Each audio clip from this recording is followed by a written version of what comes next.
World class క్యాపిటలా? It is possible. ఎంత రాష్ట్రం అంది?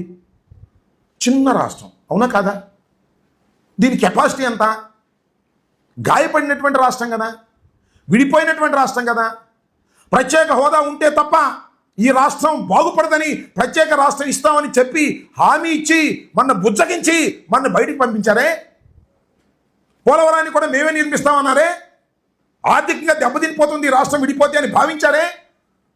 అలాంటి రాష్ట్రానికి మీరు ఒక మహాపట్టణాన్ని, that a world class capital, ఏంటండి ఇదేమో దేశమా?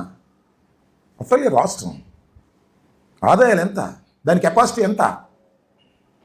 ఏమిటి చంద్రబాబు నాయుడు గారు ఏం చేస్తున్నారు? మిమ్మల్ని ఏమైనా అంటేనేమో బాగా అనుభవజ్ఞులు, టాల్ పర్సన్, మీకు అనేకమైనటువంటి పత్రికలు బలం ఉంది, దానికి తోడు మోడీ గారితో మీకు అవసరం ఉంది, ఆయనతో మీతో అవసరం ఆయనకి ఉంది కాబట్టి ఆయన పొగిడేస్తాడు మిమ్మల్ని, మీరు ఆనందపడిపోతారు. రాష్ట్రం ఎక్కడికి పోతుందని ఆవేదనతో చెప్తున్నాం, గుర్తుపెట్టుకోమని మనం వచ్చేస్తున్నాం. మేము రాజధానికి వరల్డ్ క్లాస్ క్యాపిటల్ నిర్మించటంలో ఆయన నిర్మిస్తానంటే మాకేం అభ్యంతరం లేదు, మాకు సంతోషమే. కానీ సాధ్యం కాదు. సాధ్యం కాదని అమరావతి 1 నిరూపించింది 5 ఏళ్లలో.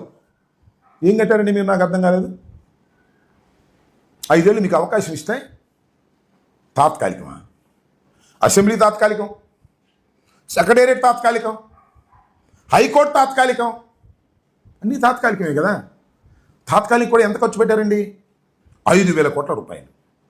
కేంద్ర ప్రభుత్వం 2,500 కోట్ల రూపాయలు ఇస్తే రాజధాని నిర్మాణానికి, రాజధాని నిర్మాణం కాదు, అసెంబ్లీ, సెక్రటేరియట్, హైకోర్టు నిర్మించేస్తే సరిపోతుంది. కానీ ఒక మహాపట్టణాన్ని నిర్మించేస్తాం నది ఒడ్డున అనేటువంటి మాట మీరు మాట్లాడారు. అక్కడ పరిస్థితులు ఏంటంటే